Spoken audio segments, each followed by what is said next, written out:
Hi everyone, welcome to the video lecture for lecture 22 that I said I was going to be posting. The key ideas that we're going to tackle today are twofold. The first is we're going to talk a little bit more about some statistics in the form of the 95% confidence interval that we didn't mention in class on Friday of last week. And then we're also going to talk about the what's called the CF tool in MATLAB, which stands for curve fitting tool in MATLAB, that can actually do the curve fitting that we've discussed previously and that we'll continue to discuss today.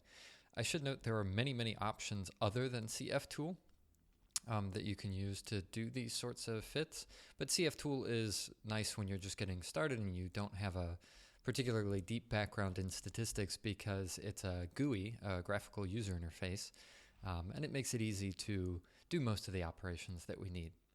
So let's get started with the 95% confidence interval by first recalling the steps that we went over in lecture 21 in order to perform these fits to experimental data. So the first step that we said was we just had to guess some form of R sub A. We didn't really know what that was, but we saw there were lots of different ways that we could come up with that guess. For this particular class and for your homework for this particular lecture, all these forms are going to look something like either K or K times CA or K CA squared or something of that order. And these particular forms are all what's known as power law forms. There are many other forms that we can use, but we're just going to stick with power law forms. The next step that we observed in our solution procedure was to integrate both the material balance and the rate law that we guessed, so R sub A. Then the third step was to evaluate the two. So we would compare whatever our RA guess was to experimental data. The way that we had seen to do this on Friday's class was to look at something called a goodness of fit parameter, or I think it's sometimes called a coefficient of variation, or whatever I happen to call it on Friday, also known as the R squared parameter. R squared is not always maybe the best thing to be using for statistical analyses. There are a few ways that we can get better data than just an R squared. But at this particular stage in the game, that's a pretty good approximation to say, or to answer the question, which fit is better? And when I say which fit is better, what I'm referring to with this word fit is which model best represents our data. And generally, the higher R squared is better. That higher R squared would be close to about 1.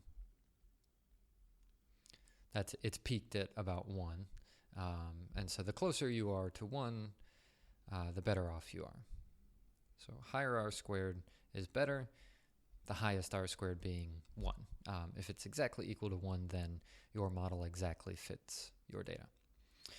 One extra parameter that's usually of interest in addition to R squared is what's called a confidence interval. There are lots of different confidence intervals that you can create for various types of statistical analyses. The one that we're interested in, we're just going to describe what it is and where to find it inside MATLAB. We're not going to pay attention to exactly how to calculate it at this point. That's more of a topic for a statistics class. So the additional parameter that we want is what's called a 95% confidence interval.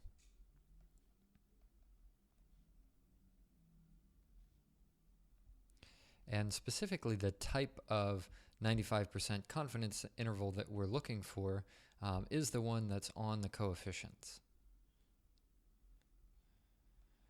So in each of the rate laws that we've figured out up until this point, we've had unknown coefficients.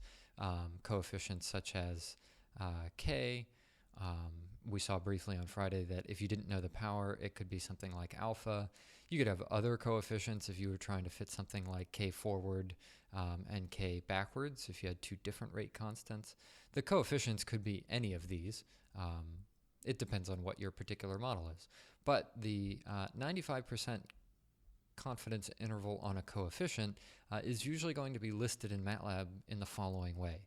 After we perform the fit, which we'll do in a moment in MATLAB, we're going to get a piece of data that looks something like, for example, k is equal to 0.01. MATLAB will just tell us that. Right next to it are going to be two numbers in parentheses. So for example, 0.008 and say 0.01, I don't know, 1, something like that.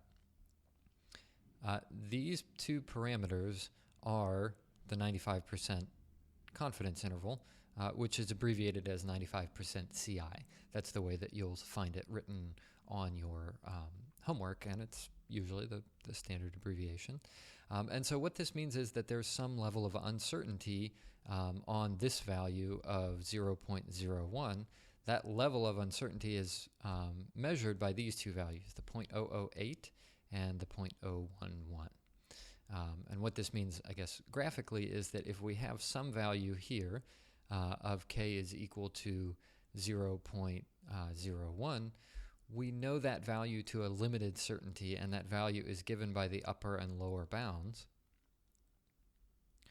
So this could be a lower bound of k is 0.008. Just going to add a 0 here so that my math looks a little bit better. And the upper bound is k is equal to 0.0, what did I say, 11? 1, 1. So what we're saying is we can say with 95% confidence that the true value of k is somewhere in between these two extremes of k. It is probably within, with 95% confidence, between 0.011, which is this one, and 0.008, which is this one. Our best guess for k, the one that we think this is the value of k best predicted by our data, is that value in the middle, which is 0.010. There are lots of different ways that people have come up with to represent this k. Obviously, this k with its 95% confidence interval. This notation that you're seeing here is the one that MATLAB chooses to use. The one that you see more often is the one that I would like you to use on your homework, which is written as k is equal to some value of k, which I'll abbreviate as k bar, and then with a plus or minus symbol followed by the 95% confidence interval. And so in order to write this, we first write the value of k that we have. So our value of k, the best estimate that we have based on this data was 0.01. And then what this plus or minus is saying is if we go a certain length in either direction, then that represents the upper and lower bound on our confidence interval. The nice thing about at least linear regression, and actually most forms of regression, is that this confidence interval is going to be symmetric, so we can actually use this plus-minus notation. You couldn't use plus-minus notation if the bounds weren't symmetric. So as we've seen here, if in this particular example, if I take the upper bound, 0.011, and compare that to the best approximation, which is 0.010, I'll end up with 0.001. So that's on the upper bound. If I take the lower bound, and I'm just going to switch it in the other direction just to make sure that the signs come out the same. You don't have to actually switch it. You'll just get a negative 0.008. If you compare these two, you get a slightly different magnitude, which is 0.002. So here it becomes a question of, well, do I say that this is 0.001 plus or minus 0.002 or 0.001? This is usually not a distinction that you have to make because in most cases, these two values are going to be the same.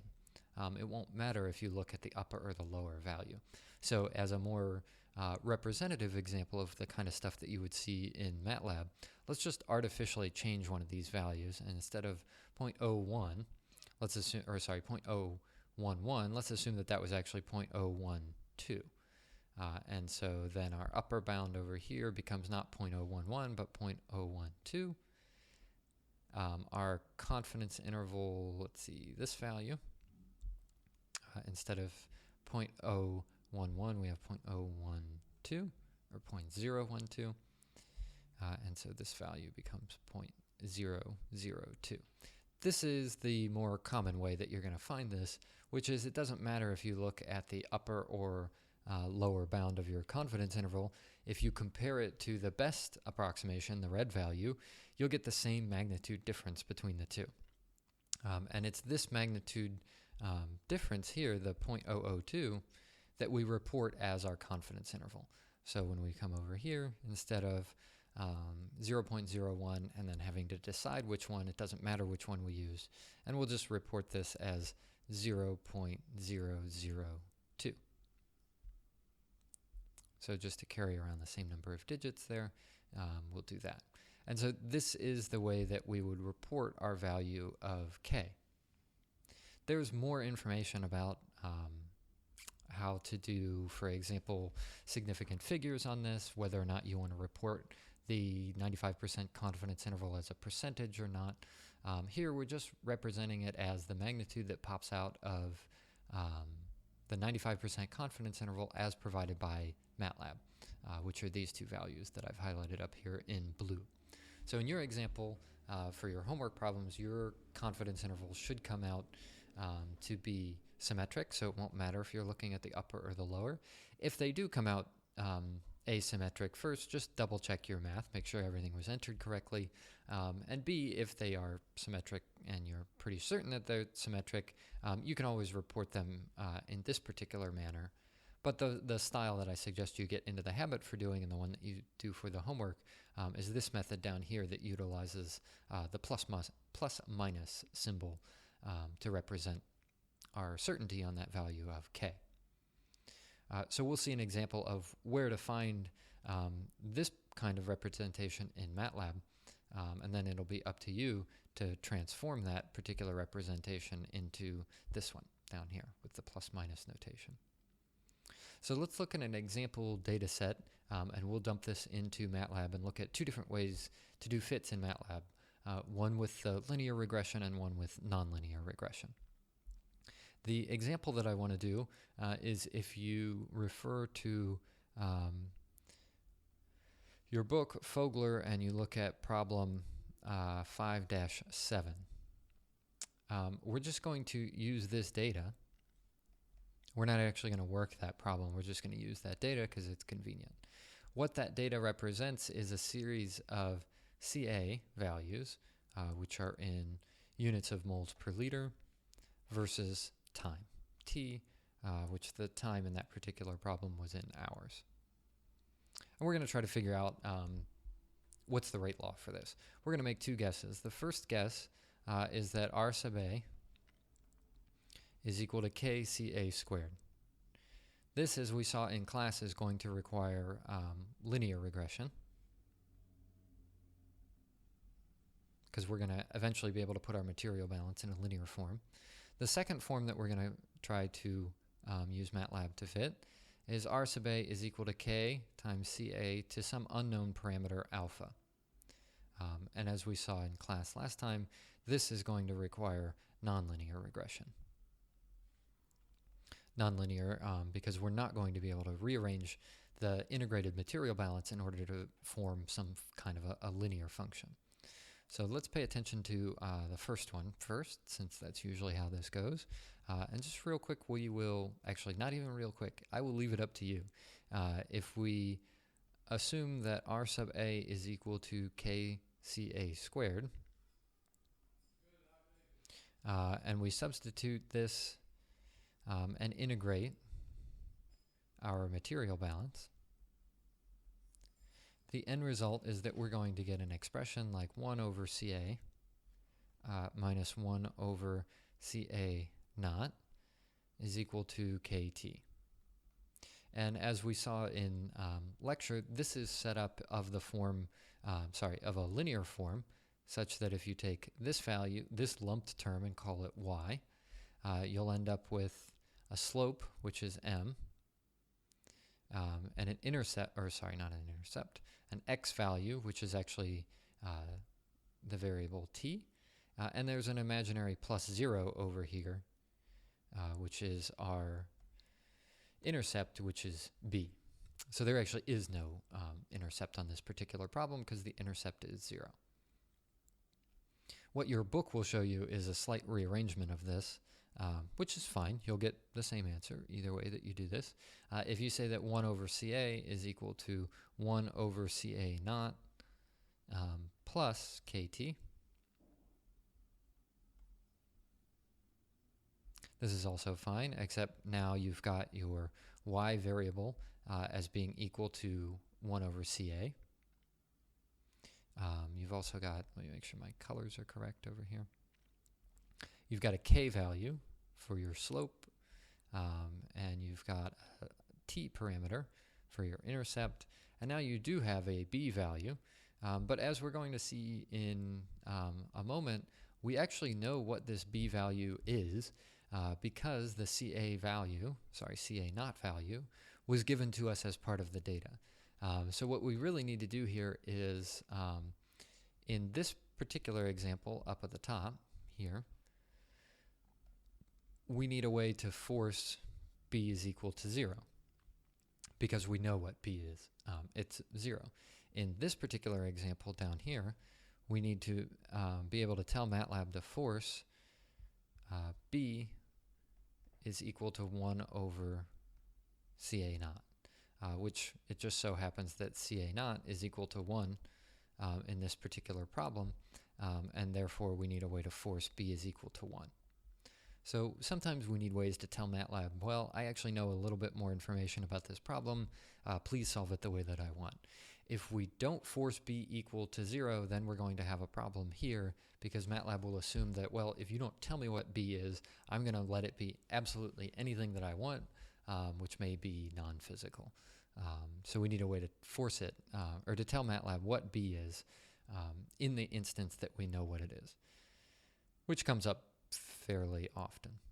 So this is going to be our example of linear regression. The version that I'm going to use when I switch over to MATLAB here in a moment is this version.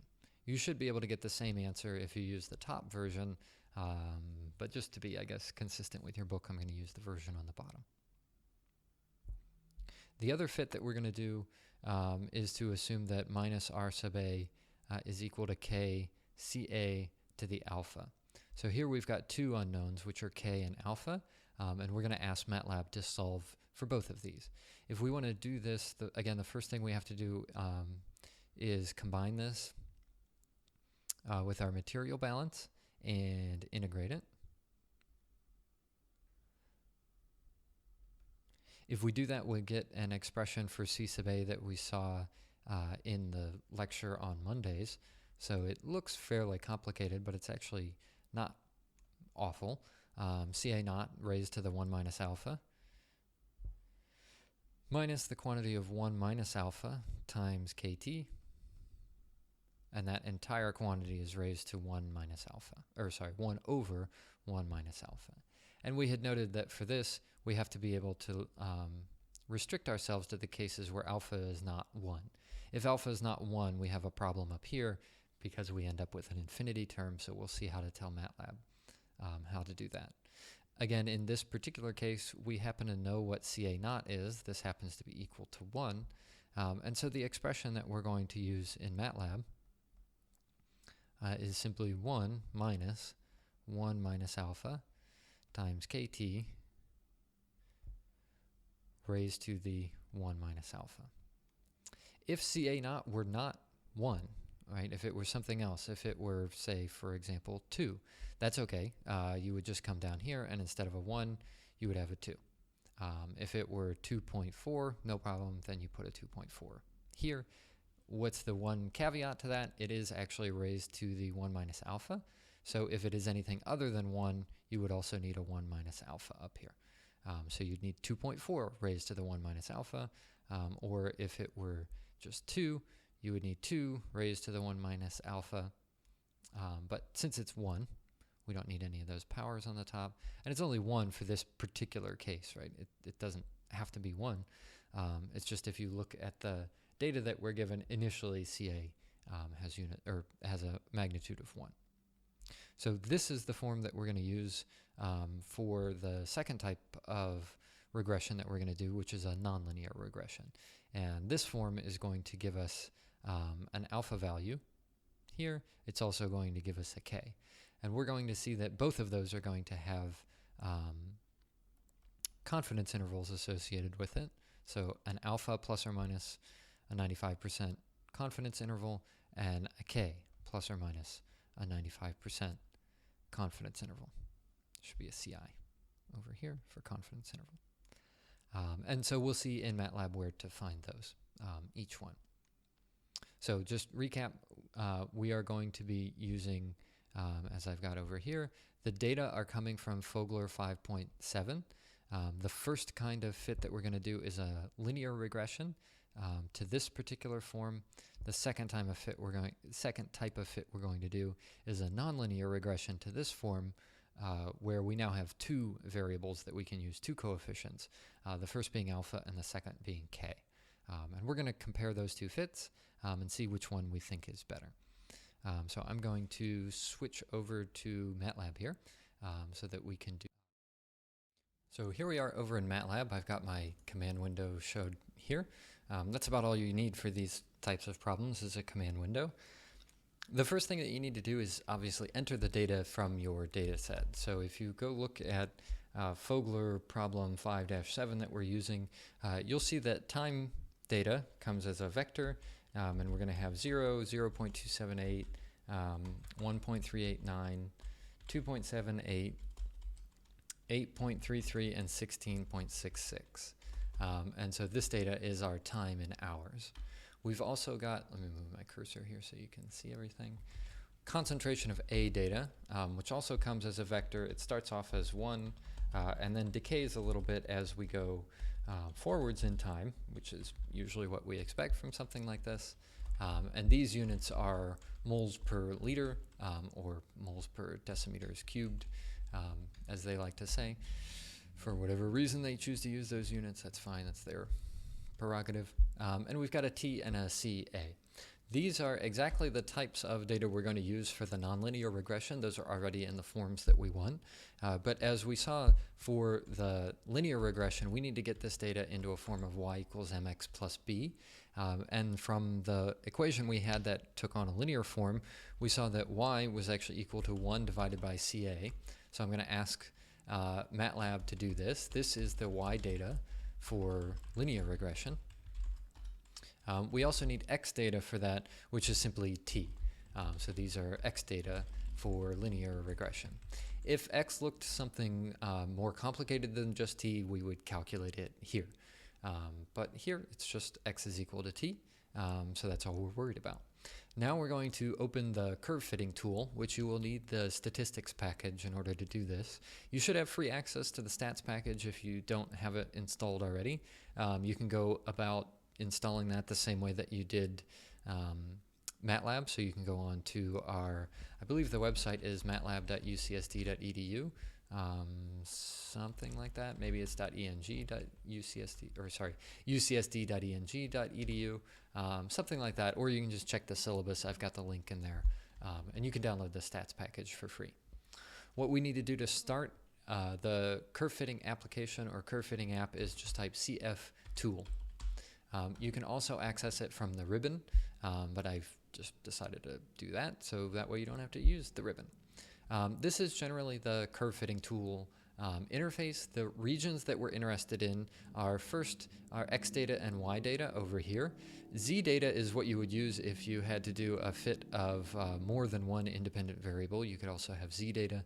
We don't use it particularly often in engineering, and we never touch weights. Weights are a way for you to change the, well, basically the weight of each parameter that you want to use. Not sure if you can hear that motorcycle or not, but whatever. There's always at least one person who does that. And then we're going to end up with results over here. We'll see that we'll get some curves over here in the middle. We can add additional fits up here if we click the plus tab, and we'll see that we get a nice summary of those down here in the table of fits, which will allow us to quickly determine quickly determine which fit was the most accurate. If we want to do our linear interpolation first for our linear form, which was for a second order power law, which was kCa squared, all we have to do to tell MATLAB to get the data is select over here on our x data, select whatever we want for x. Well, our x data is going to be that x vector that we created. We could technically get away with t here because x is the same as t, but just to do this in the most general way possible, we're going to select that x data that we had, as well as our y data over here. Notice that I have this auto fit button checked over here, so it's automatically doing some calculations along the way. At the moment, we don't particularly care what it's doing while we're just selecting data. It's doing whatever it is it thinks it needs to do. And I guess it's already done that for a polynomial form. We can change the various fit forms that we want by changing the polynomial over here from polynomial to something else. You can see it's got lots of defaults. It's also got a custom equation that we're going to use in a moment. For now, we can focus on the polynomial. We generally want degree 1. We can add higher degrees, but there's really no reason to do that because they don't show up inside our expression. The results that we end up getting are over here in, not surprisingly, the results window. And so the first thing that we can see is this linear model poly1 fits our y data, which is f of x, to a functional form p1 times x plus p2, where p1 and p2 are the two coefficients that we're interested in. And notice here that we can see the 95% confidence intervals that we mentioned just a couple of minutes ago reported next to the coefficients here. We can also see the r squared value down here for this particular fit. It's pretty good. It's 0.991.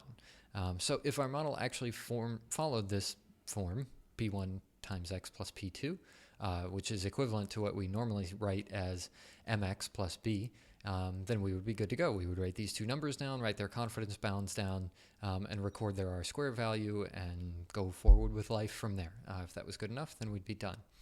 However, we have a problem that we briefly mentioned a minute ago, which is that we know what P2 is. We know P2 has to be exactly equal to 1.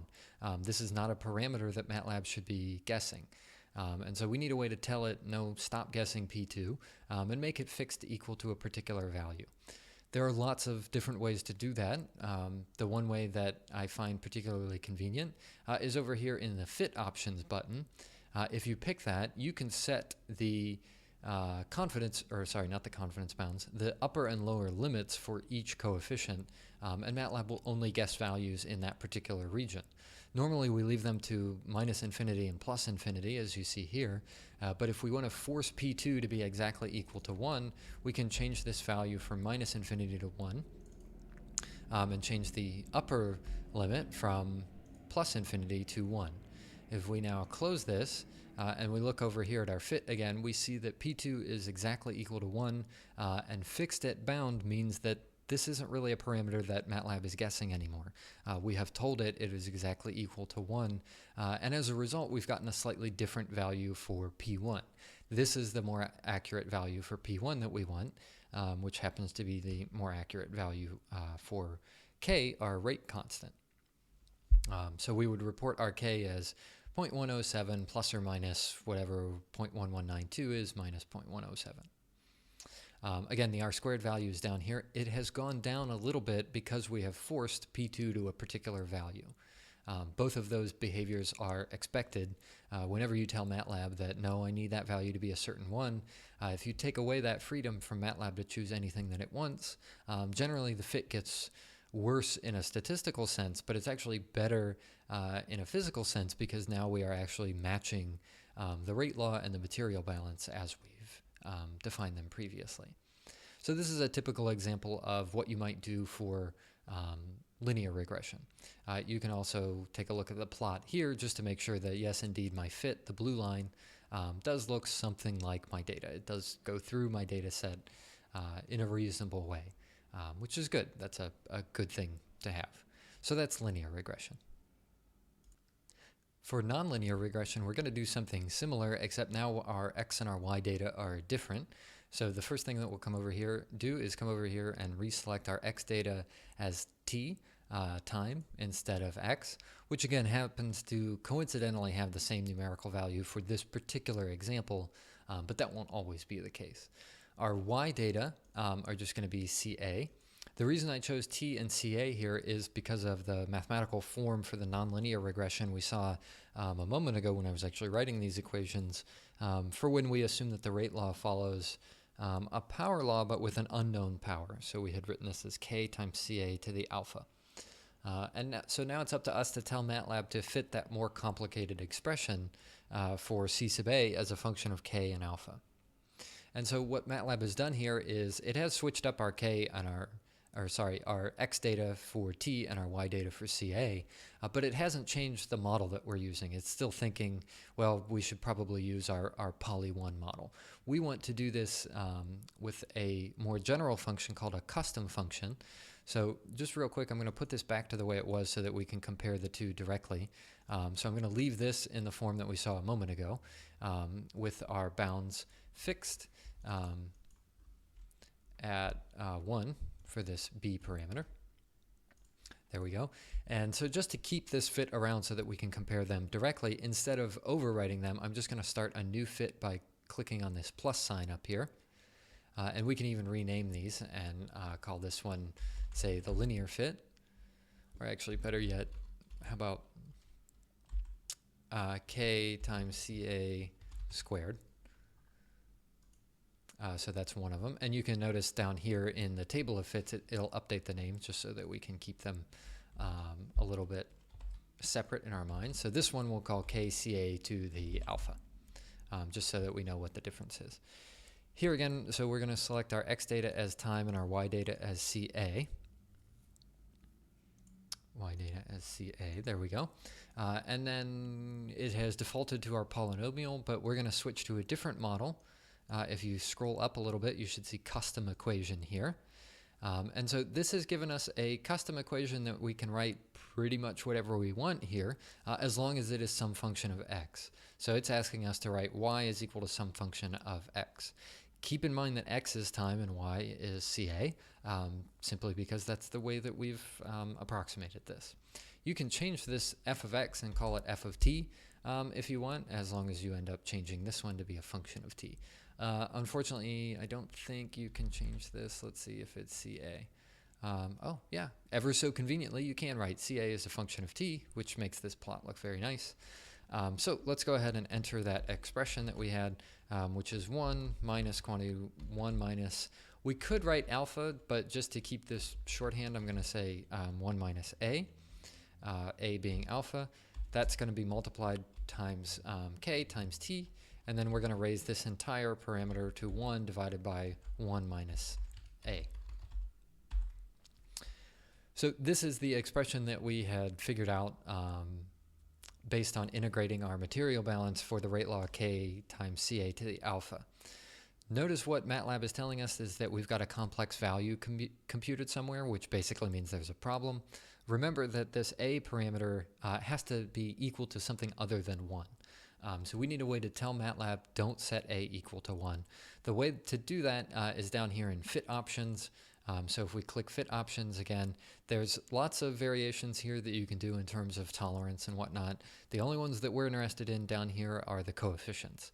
So just as with the linear one, we can set the bounds on what we think are allowable values for these coefficients by changing these lower and upper limits. So we're going to set the lower bound here to something like 1.001.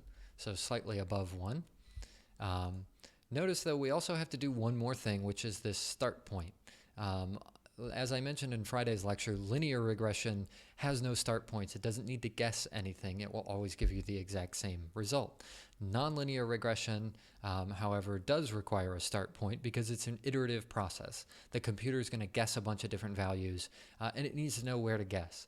If we give it a bad guess here, 0.33, which is actually outside of our lower and our upper limits, and we click close, we will still sometimes get a result, but sometimes we won't.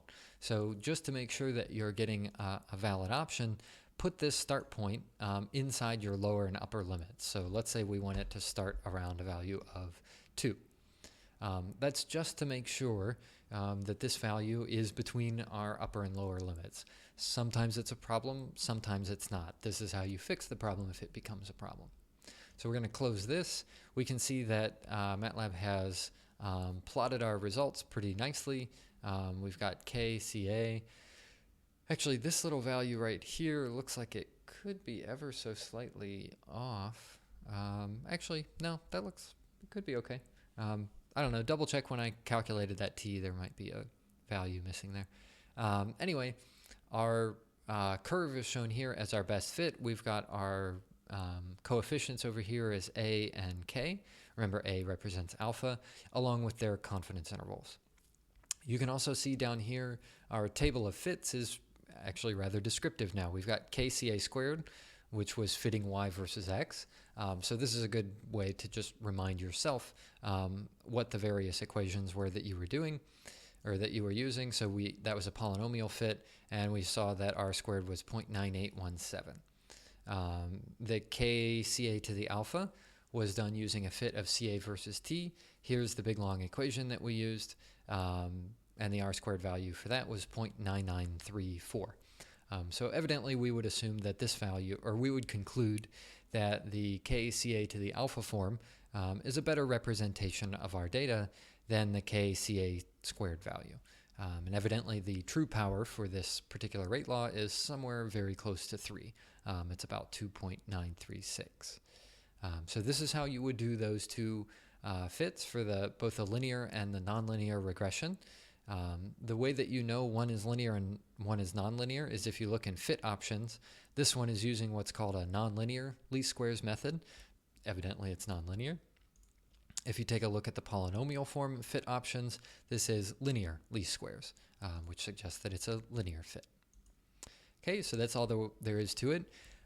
Again, there are many different ways that you can do this. I like using the curve fitting tool, because it has all of these summary data and statistics right where I need it. And just to double check real quick, I feel like this particular value is a little bit off. I'm going to recheck that data real quick. If there was a problem, I'd have to repeat all of this, but let's just find out. No, I don't want to save that curve fitting session. Let's pull up my command window again. Sure enough, yeah, that's this value of t. I'm looking at it right here. That actually has a typo in it. It's not 0.0278, it's actually 0.278. So you do have to re-enter that data and then call curve fit tool again if you want to repeat all of those fits. And so you will get a slightly different answer here since there was actually a typo in that data. But nevertheless, the process is the same. There's nothing else you need to do in terms of process other than make sure you enter the data correctly. Here it was a typo that will slightly change our values, but the process, which is the thing I'm trying to show you here, is going to be the same for each one. So that's all we've got. That should be enough for you to finish that last problem in your homework, where you're going to do a couple of these fit procedures. You are free to use other programs if you want. The only downside of that is you might have a hard time getting those confidence intervals to come out of your data, because there are a lot of different confidence intervals, and you have to make sure you're getting the right one. That's all I've got. This is technically the last lecture that I'm going to have. Remember, on Monday we will have Dr. Fenning coming in, and then on Wednesday and Friday we've got review for the final. So that's the last topic we've got. Thanks for watching, everyone.